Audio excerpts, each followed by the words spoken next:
Assalamualaikum warahmatullahi wabarakatuh.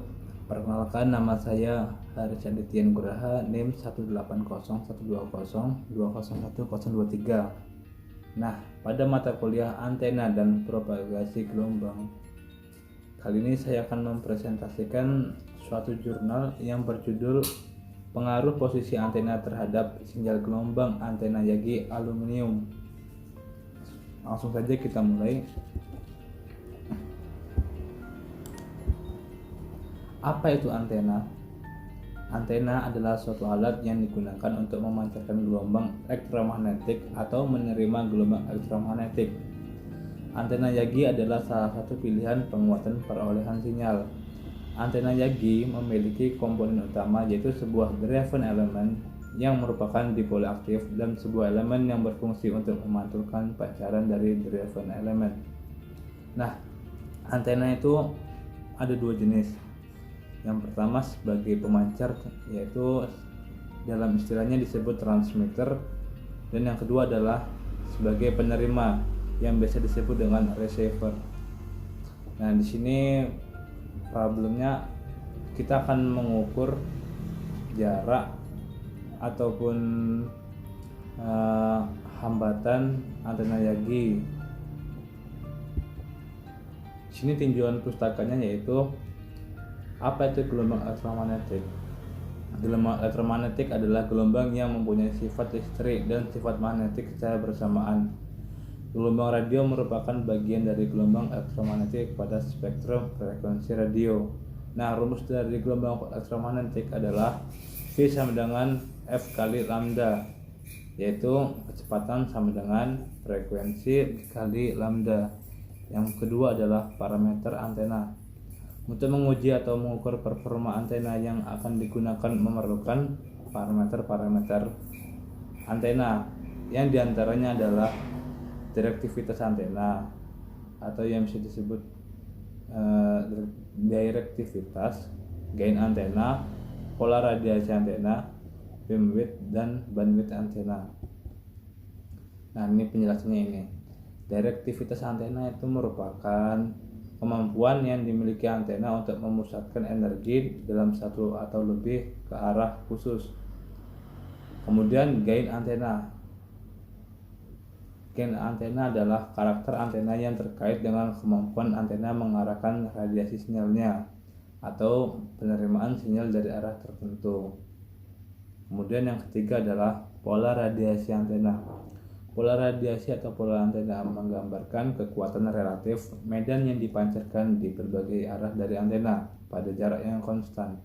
Nah, jadi kalau pola radiasi itu menggambarkan sinyal itu bentuknya gimana sih, nyampe jangkauannya seberapa jauh sih bentuk gelombangnya. Nah, gitulah pola radiasi antena. Kemudian beamwidth antena. Beamwidth antena adalah besarnya sudut berkas pancaran gelombang frekuensi radio utama atau yang disebut dengan main lobe, yang dihitung pada titik 3 dB menurun dari puncak lobe utama.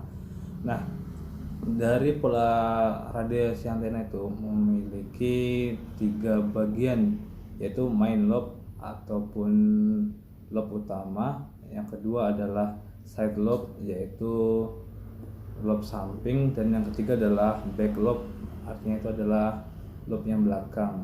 Maksud lobe itu merupakan jangkauan dari pancaran antenanya, sinyal antenanya. Kemudian yang terakhir adalah bandwidth antena, yaitu daerah frekuensi kerja di mana antena masih dapat bekerja dengan baik, yang dinamakan bandwidth antena. Nih, di sini kalau frekuensinya masih baik antenanya, berarti itu yang disebut dengan bandwidth. Nah, ini adalah proses pembuatan antena Yagi. Antena Yagi memiliki 3 komponen, yaitu driven adalah titik catur dari kabel antena. Biasanya panjang VC. Driven adalah setengah panjang gelombang ataupun yang disebut dengan 0,5 dari lambda kali lambda dari frekuensi radio yang dipancarkan atau diterima. Nah, driven itu di sebelah sini ya, dia dekat catur daya, dekat tiangnya ini. Kemudian reflektor adalah bagian belakang antena yang berfungsi sebagai pemantul sinyal. dengan panjang fisik lebih panjang daripada Raven. Ini reflektor, jadi memantulkan sinyal. Kemudian director adalah bagian pengarah antena, ukurannya sedikit lebih pendek daripada Raven. Ini director nih, ini yang mengarahkan antenanya, dia mau memancarkan ke arah mana ataupun menerima dari arah mana. Di sini ada komponen antena Yagi. Nah, kalau kita membuat antena Yagi itu memerlukan beberapa komponen, diantaranya pipa aluminium. Ini yang digunakan sebagai driven element. Kemudian besi sebagai mounting antena dan menyangga driven element. Istilahnya adalah tiang mounting antenanya. Kemudian adalah baut berfungsi sebagai pelekat antara antena dengan mounting. Nah, kan ada antena Yagi, ada tiangnya, dikatnya pakai baut. Nah, kemudian adalah kabel koaksial. Kabel koaksial berfungsi sebagai penghubung antara antena dengan handphone. Nah, kabel koaksial itu adalah kabel antena yang biasa disebut ya. Jadi itu dari antena ke HP yang akan kita tes nanti itu dihubunginnya pakai kabel koaksial. Kemudian induktor berfungsi sebagai penghasil induktasi pada handphone. Induktor diletakkan pada ujung kabel koaksial karena ada antena, kemudian dari dihubungin pakai kabel koaksial, di ujungnya itu adalah induktor yang nempel di HP. Nah, di sini adalah pembuatan driven element. Seperti inilah membuat driven element, membuat antenanya itu ya. Potong pipa, kemudian lengkukkan pipa aluminium biar terlihat sampai terbagi dua, kemudian letakkan pipa pada box, kemudian potong kabel koaksial dengan ukuran yang telah diperhitungkan. Setelah itu hubungkan kabel koaksial ke ujung-ujung pipa aluminium. Ini dengan cara disolder biar dia frekuensinya bagus, nggak ada gain yang lepas ataupun kabur. Kemudian baut box driven element ke pipa aluminium pada tiang penyangga untuk diletakkan pada reflektor. Bautnya untuk mengikat antenanya ke tiangnya itu. Nah, kita akan mempersiapkan pengukuran dan pengujiannya. Persiapan pengujian antena meliputi persiapan peralatan dan handphone pendukung. Peralatan yang disiapkan meliputi antena Yagi yang telah kita buat, kabel koaksial sebagai penghubung ke HP, handphone, dan tempat peletakan antena dan busur. Busur tentu nanti kita ngarah-ngarahin, kita belok-belokin antenanya. Kalau di handphone kita bisa mengeceknya dengan dial bintang pagar 4636 pagar bintang. Nah, di situ nanti keluar sinyalnya berapa dBA ataupun yang biasa disebut dengan disable. Kita akan mengukur. Nah, langkah-langkah pertamanya yaitu rangkai semua peralatan seperti gambar di bawah ini. Buat kayak gini ya. Buka menu option pada handphone. Setelah terlihat status, putar antena step 10 derajat searah jarum jam. Setelah selesai, ulangi pengukuran sebanyak 4 kali untuk mendapatkan ketepatan pembacaan simpan hasilnya. Nah, maksud dari langkah-langkah yang di jurnal ini, kita mengukurnya itu setiap 10 derajat kita catat hasilnya. Kita putar lagi 10 derajat, kita putar lagi hasilnya.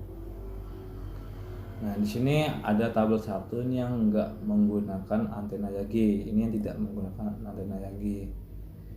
Kita lihat dulu ya, misalnya sudut 0, sinyal yang diterima adalah min 105. Nah, kita lihat yang menggunakan antena Yagi. Di sini 0, yang diterima min 77. Ini cara melihatnya, ini semakin mendekati 0 maka sinyalnya semakin bagus. Kemudian kita lihat lagi yang bawahnya, misalnya kita lihat yang berapa ya, kita lihat yang 90 derajat. Di sini yang kalau yang nggak pakai antena Yagi min 98, jadinya missnya adalah min 12. Ini yang ternormalisasi min 12. Kemudian kalau pakai antena Yagi 90 hasilnya adalah yang diterima min 90.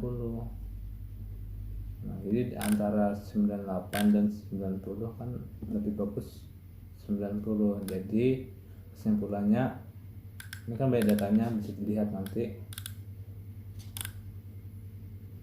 Kesimpulannya adalah ketika kita menggunakan antena Yagi, sinyal yang diterima oleh handphone kita menjadi lebih bagus daripada tidak menggunakan antena Yagi. Sekian dari saya. Mohon maaf apabila ada kesalahan kata ataupun yang terucap. Wallahu muwaffiq ila aqwamit thoriq. Wassalamualaikum warahmatullahi wabarakatuh. Marhaban ya Ramadan.